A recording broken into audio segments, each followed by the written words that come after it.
While I was thousands of miles away on a business trip, my parents made a choice that shattered me. They sold my dream car, the Corvette I worked my entire youth to buy, just to fund my sister's luxury getaway. When I came home, I walked into the garage and saw nothing but an empty space. My mother sneered, "Thanks to your car, our daughter is having the time of her life." I chuckled and she snapped, "What's so funny?" Her smile vanished when I told her the truth, because the car they sold wasn't mine at all, and that was only the beginning of the storm that followed. My name is Ryder Steele, and this is my story. It's not just about a car, it's about betrayal, boundaries, and what happens when family crosses a line you never thought they would. I'm about to share something close to my heart. But before I do, can you say hi in the comments? Or tell me where you're from. I love hearing how far my story can reach. It's always good to know I'm not alone in this. Thank you. And now, let me tell you everything. And if you feel for me, please don't forget to subscribe. Your support means the world. It tells me my pain, my fight, and my truth are not wasted. I remember that Saturday morning in Buckhead so clearly. The city was just waking up, sunlight streaming across the glass buildings, but I was in the dim garage beneath my apartment, a rag in hand, polishing the hood of my Corvette Stingray 1969. Rally red, sleek, still carrying the smell of leather and gasoline. I whispered under my breath, "Grandpa Hawk." I kept the promise. That car wasn't just metal and paint. It was a piece of him, of me, of every drop of sweat I had poured into building a life on my own terms. My phone buzzed. Missed calls from my mother, followed by a string of photos of Kendall smiling at yet another rooftop party in downtown Atlanta. The familiar sting of being an afterthought washed over me. It was as if the Corvette in front of me and those pictures on the screen were two worlds colliding, the one I built through grit and the one my family had always chosen to admire. The garage smell carried me back to Alpharetta, to a time when I was 6, perched on the tailgate of my grandpa's battered 1955 Ford F-100. Hawk Boone wasn't a man of many words, but when he was under the hood he came alive. "Engines have souls, Ryder," he'd tell me, guiding my tiny hands as I learned to swap out oil or tighten a brake line. I can still hear the rumble of a V8 echoing through that small garage, can still see the shape of the Stingray hidden beneath a dusty tarp. The first time he pulled it back just enough for me to glimpse the red paint, I felt my chest tighten. "This," he said, eyes sharp, "isn't just a car. It's freedom." That day I made a silent vow. One day that dream would be mine. But the dream always came with cracks. At 12, when I begged to join the high school's classic car club, all it took was $200. Dad shook his head. Mom sighed, and together they decided the money was better spent on Kendall's ballet lessons. That same year, she unwrapped the newest iPhone while I folded uniforms at a convenience store, saving every dime to cover my own fees. I didn't complain. I swallowed it, but inside I learned something. If I wanted anything to last, I had to fight for it myself. By 16, that truth had burned itself into me. On my birthday, my cake was lopsided homemade, the frosting sliding to one side. Kendall's 16th had been a full-blown production with a live band and rented ballroom lights. I laughed it off until later that night when Grandpa slipped me a small box. Inside sat a die-cast model of a Corvette Stingray. He leaned in close, whispering, "Chase your dream, kid. No one else will." That little car still sits on my shelf, a reminder of the vow that started in that dusty garage. The sound of my phone pulled me back to the present. My mother's voice came through, sweet but sharp. "Ryder, we're planning a family photo shoot this weekend. Drive the Corvette down, would you? Kendall needs it for her branding campaign." For a moment, I was silent, the words sinking in like a stone. They didn't see the car for what it was. To them, it was just another prop, a shiny backdrop for Kendall's curated life. My chest tightened. I took a breath and answered carefully, "Mom, no. The car doesn't leave my hands for photos. If I come, it'll be on my terms." She scoffed but didn't argue, though I could feel her disappointment through the line. After the call, I noticed something odd. The spare key that always hung in the metal tray wasn't there. Maybe I misplaced it, I told myself, but unease tugged at me. Moments later, Malik texted about a rise in car thefts in Buckhead, warning me to be careful. As if that wasn't enough, Mom had casually asked me earlier in the week for the VIN number to put on a fancy family card. I hadn't thought twice then, but now the puzzle pieces started to prickle at my skin. I stood in the garage staring at the Corvette, the light catching the red paint like fire. For the first time, I realized protecting this dream might mean standing firm against the very people who raised me. The question lingered heavy in my mind: could I love my family and still defend the boundaries they refused to see? It took years of grit to keep that promise alive. At Georgia Tech, while others partied on Friday nights, I was juggling 3 jobs: waiting tables, tutoring, delivering packages, anything to scrape together enough to cover tuition. My GPA never wavered. A perfect 4.0 earned with caffeine, late nights, and the determination not to drown in debt. After graduation, I landed a spot in one of Atlanta's top investment firms. Buckhead skyscrapers became my backdrop, but my lifestyle was anything but flashy. I packed lunches, split a cramped apartment with 2 roommates, and skipped vacations. Every dollar had a purpose. 6 years later, the day finally came. 90,000 saved, 85,000 spent. I drove back from Savannah in my own Corvette Stingray 1969 Rally Red, gleaming in the coastal sun. Tears slipped down my face as the engine roared. "I did it, Grandpa Hawk," I whispered, gripping the wheel. Freedom wasn't an abstract dream anymore. It was real, vibrating beneath my hands.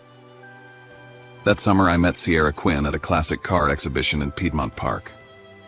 While most women my mother introduced me to talked about boutiques or trips to Aspen, Sierra leaned against a replica Corvette, her hands smudged with grease, her smile quick and genuine. She saw me staring and laughed. What never seen a girl tighten her own bolts? We started talking about carburetors, and by the end of the night, I knew I had found someone who understood. Not just the cars, but the meaning behind them. Soon, Sierra became my anchor. She had a climate-controlled garage in Midtown, a fortress compared to my apartment garage. Sometimes I parked the Corvette there just to feel safe.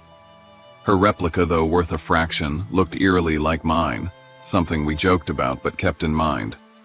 Malik, still my closest friend, often dropped by to help with parts, while Jade, Sierra's best friend and an automotive journalist, wrote an article about me.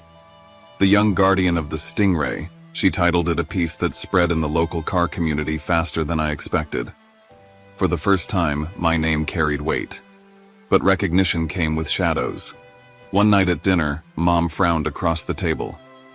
"Why didn't you buy a house first? Ryder cars depreciate. A house shows stability." Dad chimed in with a half-joke. "That old car will just bleed you dry." I smiled weakly, pushing food around my plate, but inside the sting returned. They never asked how many nights I skipped meals, how many hours I worked, or why that car mattered. To them, it was still just a toy. That night, I wrote out rules in my notebook. Only Sierra and I touched the keys. No social media posts with the car's location.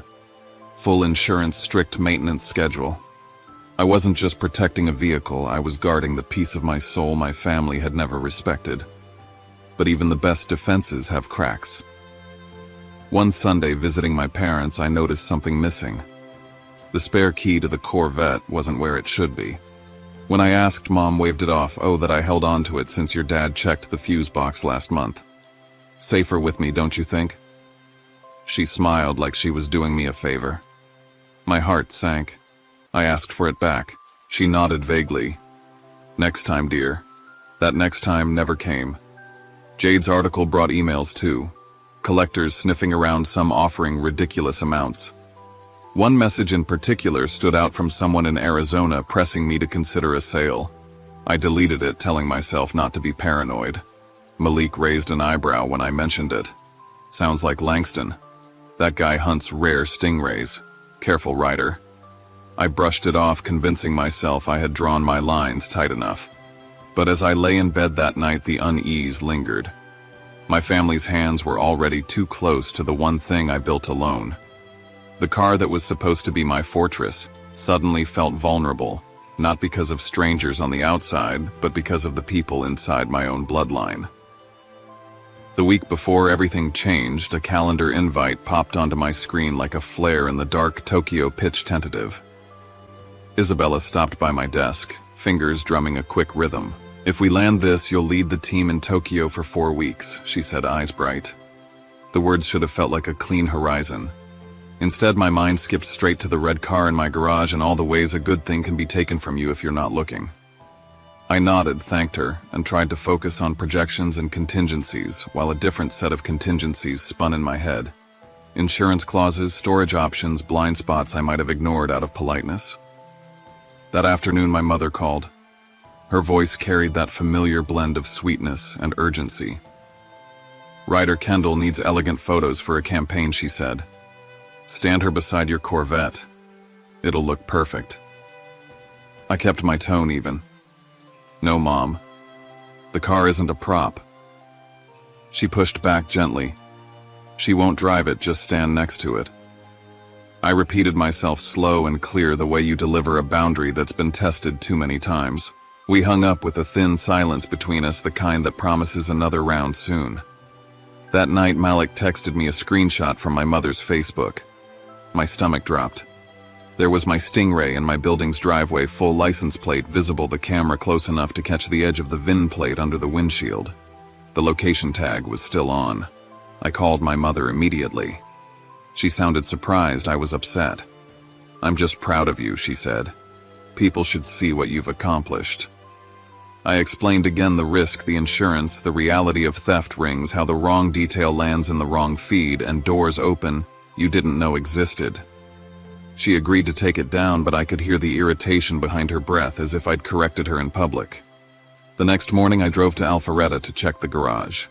The camera above the door flickered like a tired eye. Dad stepped out with a wrench and a shrug. "It's been acting up," he said.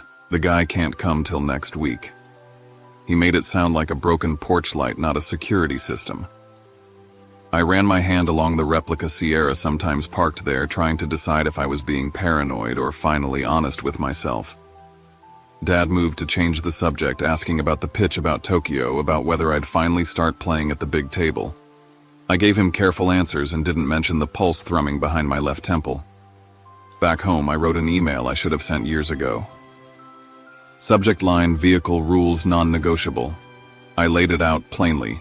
No photos, no handling keys, no starting the car without me, no entering the cabin for any reason, no exceptions. I cited insurance and liability because policy is sometimes the only language family respects. I CC'd myself to make it feel official. Then I resisted the urge to keep revising it until it sounded nice.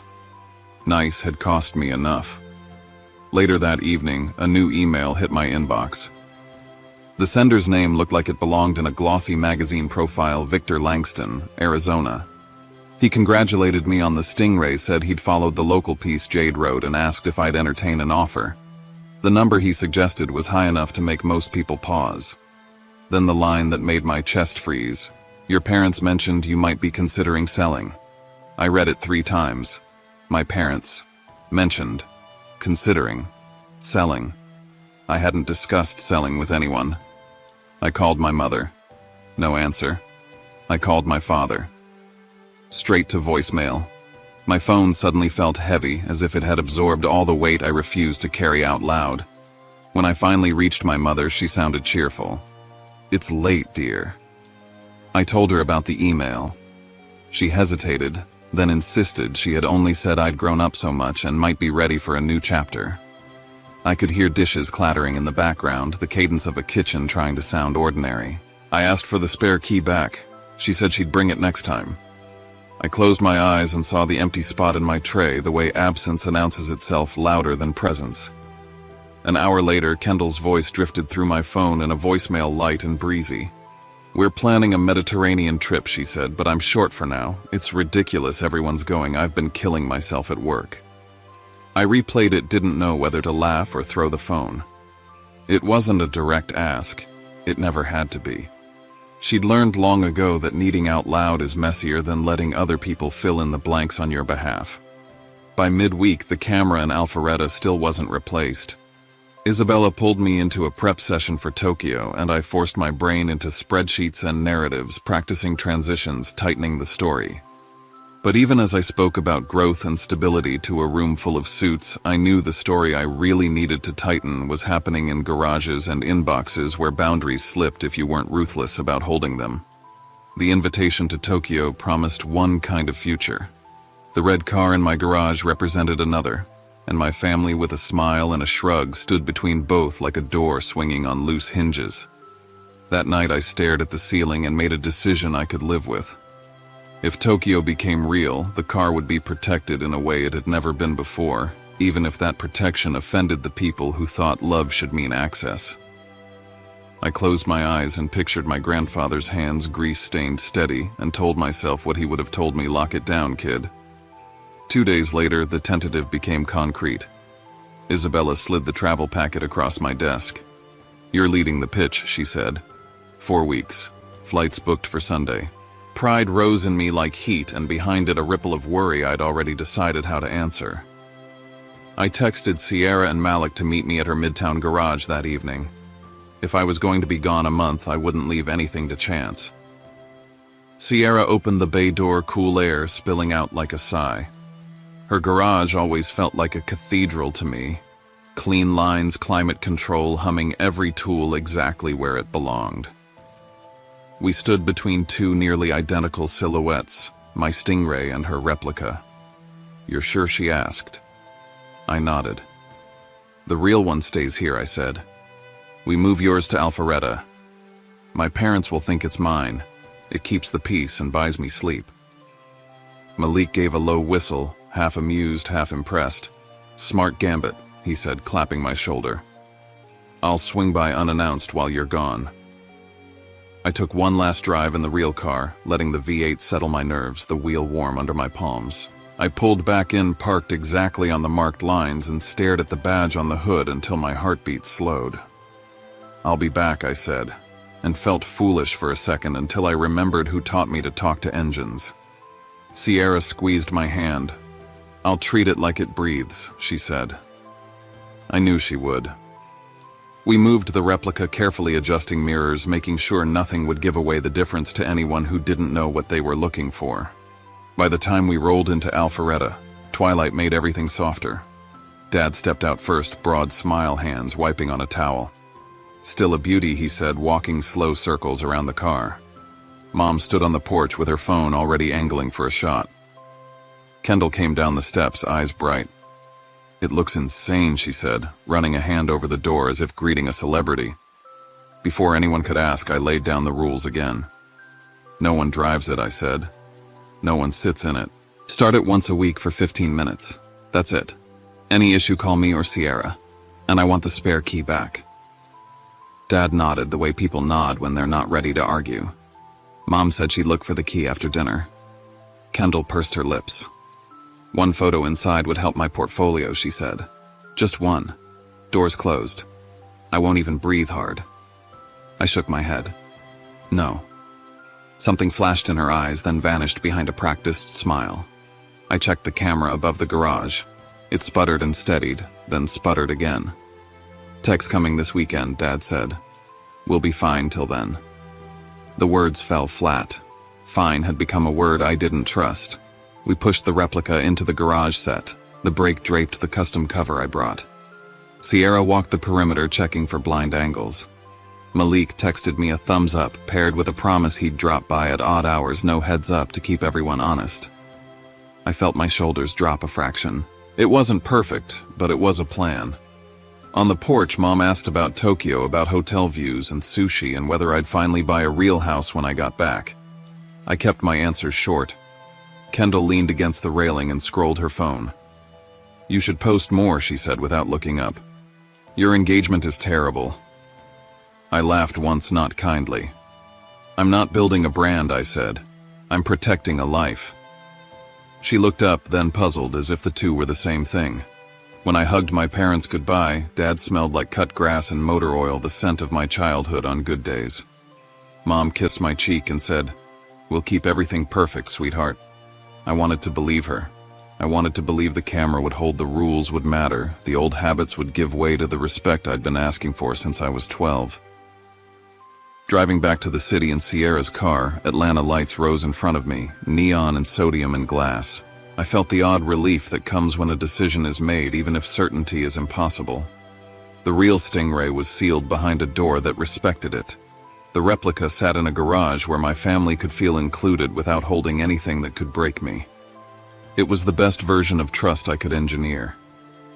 At home, I packed in neat stacks, printed my itinerary, slid the email from Victor into a folder marked later, and set my alarm for a flight I'd once only dreamed of taking.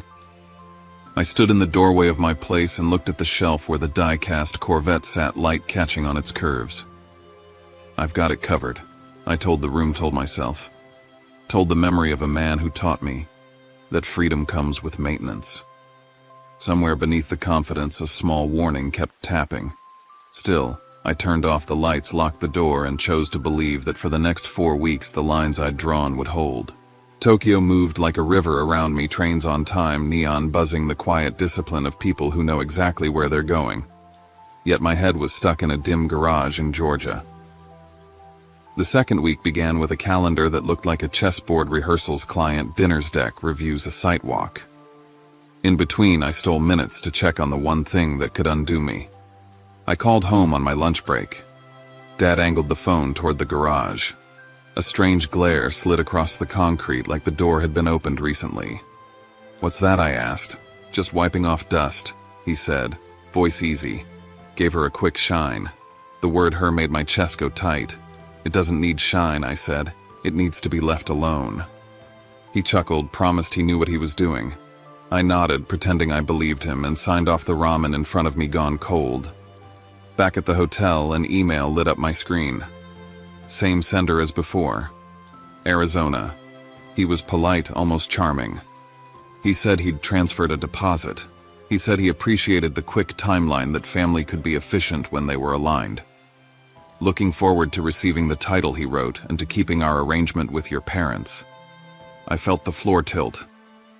I hadn't agreed to anything. I hadn't discussed selling with anyone. I read it twice, then 3 times, trying to convince myself I'd misread. I hadn't. I forwarded the message to Malik. He called immediately. "I'm heading to Alpharetta now," he said. An hour later, he texted no entry. "Your mom said they've got it covered," he wrote. Told me not to make a fuss. The words shouldn't have surprised me, but they did. The rule had been simple, written and clear, and it was being treated like a suggestion. My hands shook as I typed. "Do not go in the garage, do not start the car, do not touch the keys." I sent it to both parents again and sat there listening to the low hum of the hotel air conditioner, the sound of a boundary being ignored from 3,000 miles away. Rehearsal that afternoon went sideways in slow motion. I skipped a beat when the client's China revenues popped up instead of Japan's. My voice caught halfway through a transition I had drilled 50 times. Isabella waited until everyone filed out. She stood in the doorway, her expression flat. "This is the window you've been asking for," she said softly. "Don't let it close because you're somewhere else." I told her I was fine. I wasn't. I kept seeing the red car under a cover that looked exactly like the one in Midtown, except it wasn't Midtown, and covers can be lifted by anyone who thinks they're entitled. That night, scrolling through my phone on the Shibuya pedestrian bridge, I saw Kendall's post slip into my feed. New luggage set, sparkling under boutique lights, captioned with 3 ocean emojis and getting ready for the bluest water.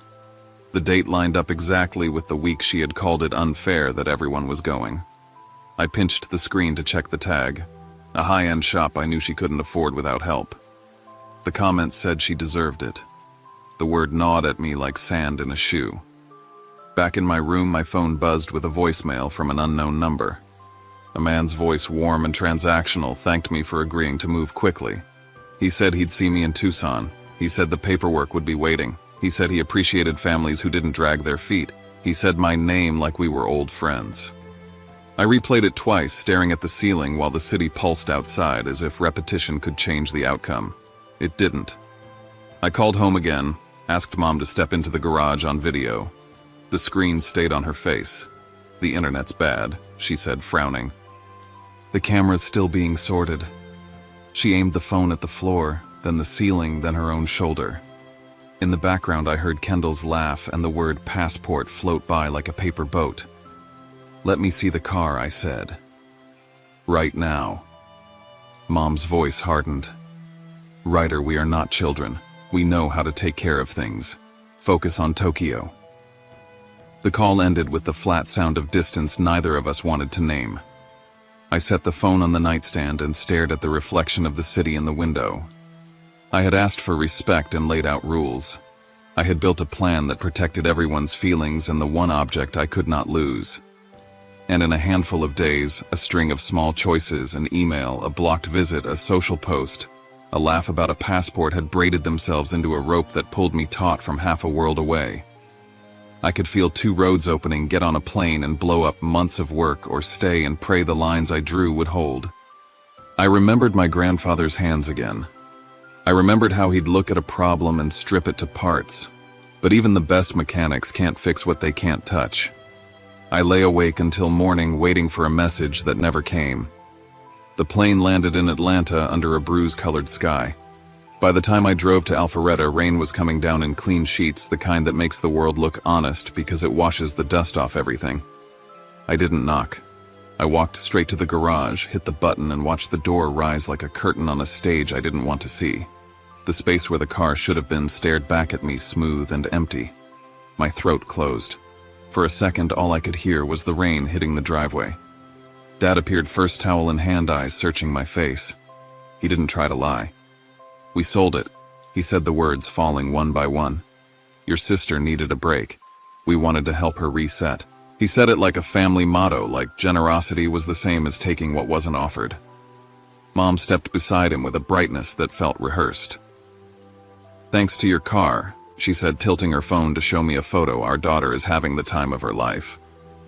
Kendall stood on a ship deck in oversized sunglasses, a drink held high ocean behind her like a rented ad for happiness. I laughed once, a sound that didn't feel like mine.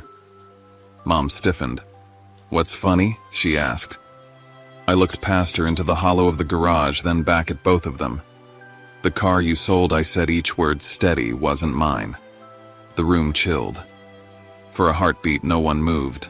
The rain filled the silence. Sierra stepped through the side door, her jaw set, eyes on my parents. "You sold my car," she said quietly. "The replica, not his." Dad's towel slipped to the floor. The house phone rang, the old landline we never used except for emergencies and wrong numbers. Mom answered, then pressed the receiver into my hand like it burned her. The man on the other end didn't bother with small talk. He said his name and that the paperwork didn't match.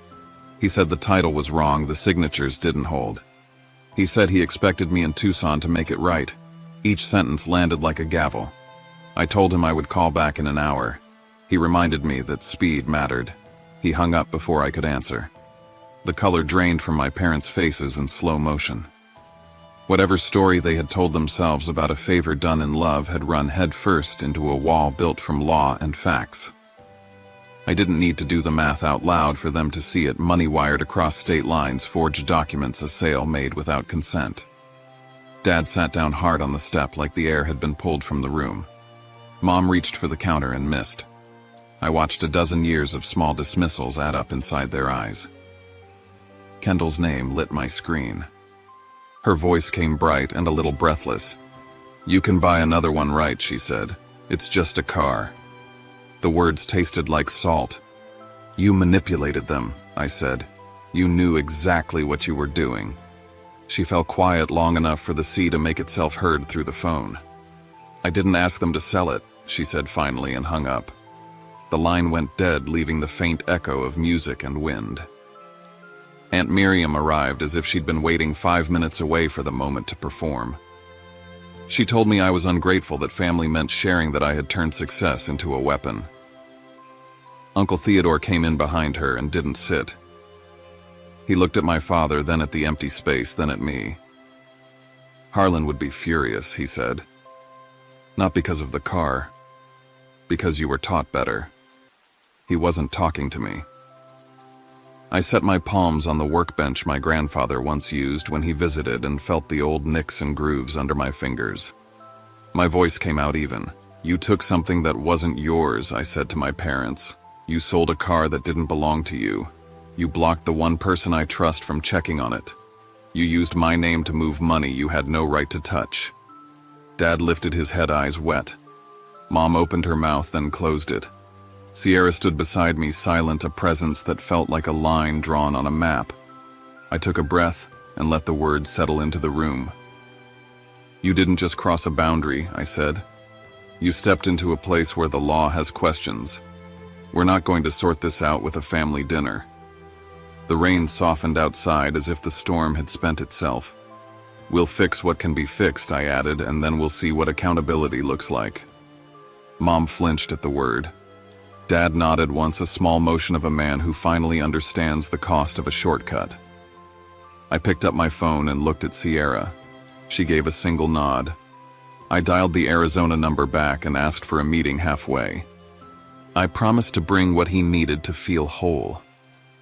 Then I put the receiver down and faced my parents.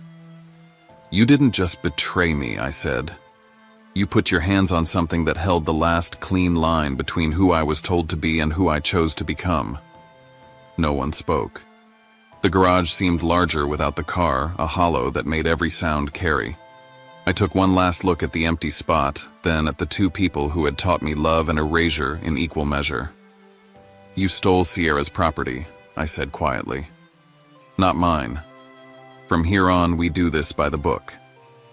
The words fell into the space between us and stayed there heavy and immovable while the rain tapered to a hush and the house settled around the truth we could no longer avoid.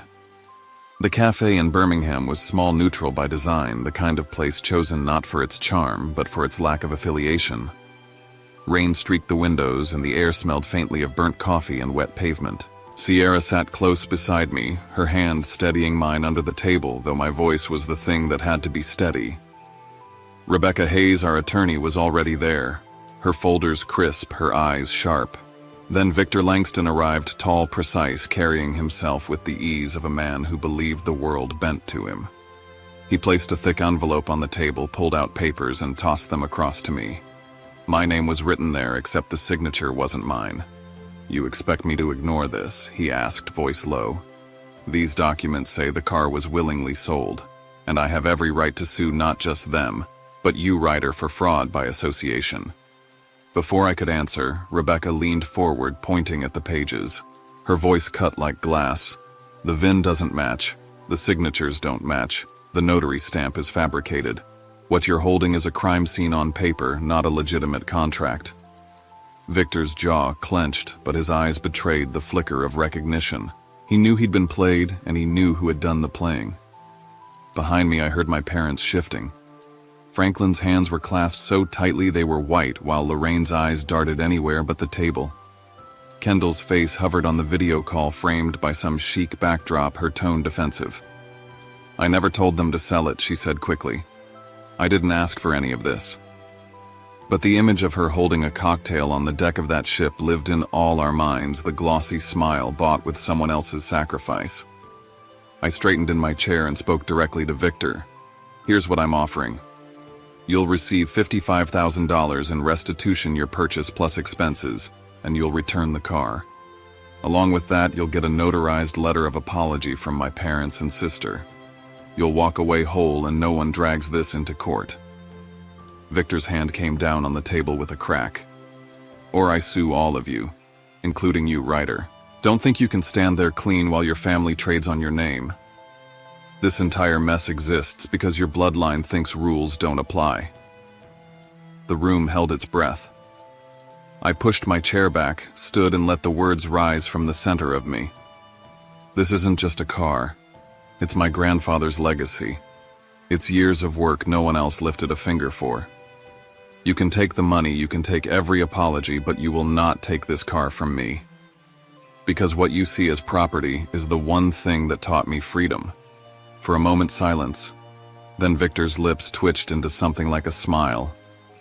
You've got fire, he said slowly. Harlan Boone's grandson, of course. I met that man once at a show in Dallas. He had the same eyes when he defended his Stingray. He leaned back, the anger shifting into reluctant respect. You'll get it back. Rebecca slid the check across the table, signed from accounts I knew carried blood price, the house mortgage, jewelry, pawned savings emptied. I watched my parents' faces as the paper left their hands. Franklin's voice cracked.